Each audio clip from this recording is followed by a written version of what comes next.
2018. It's that time of year to make a New Year's resolution, and today I thought I'd share what mine is for this year with you and explain a little bit about how I want to do this in my life and what it will mean to me, and possibly you can take some inspiration from that.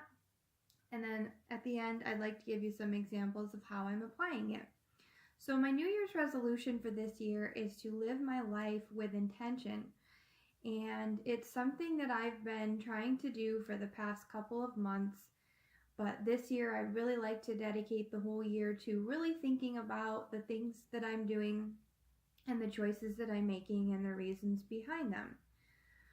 So the reason that I think this is a good thing to do is because too many of us may go through our lives and make choices that may have already been laid out for us, whether it's what society thinks we should do, or our family thinks that we should do, or what we just perceive as what's next in life, without really thinking too much about why we want that, why we may not want that.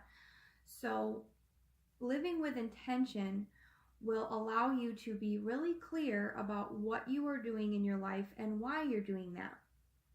So you should think about the things that you want to do and the choices that you're making, and give yourself reasons for why that is important to you to do. For example, why are you married? Because you want that companionship, because you love the person that you're with. Don't just go into marriage because society thinks that people should be coupled off into partners of two. Why do you have children? Why do you have the certain job that you have? Why do you not have a job at all? Why do you work some hours and not more hours? So being clear about what you are doing in your life will help you to feel like you are more control in your life and you're not just on autopilot.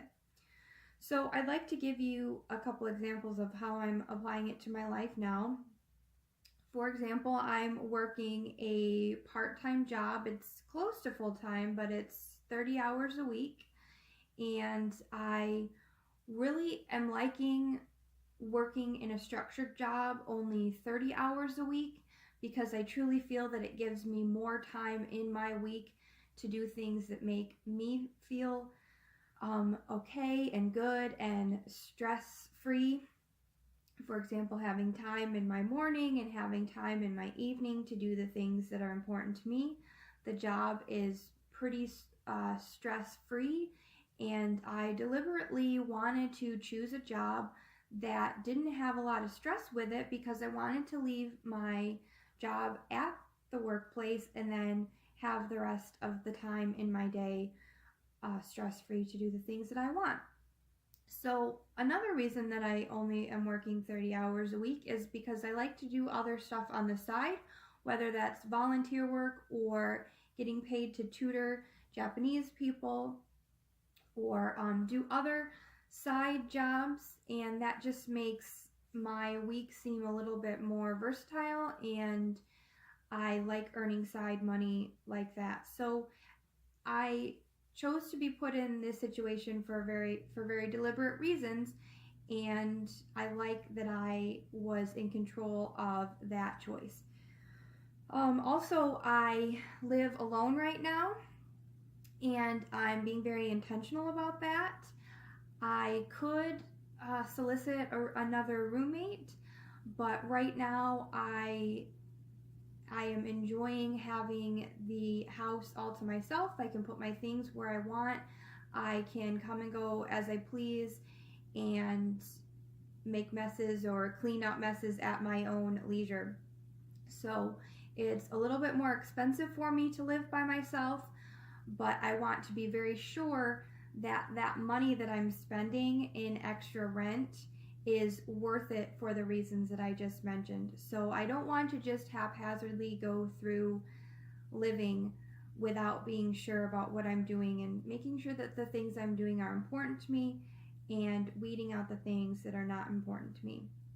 So After giving you my examples, I hope that you can kind of take a look at your own life and the choices that you have and the choices that you've made and will make in the future.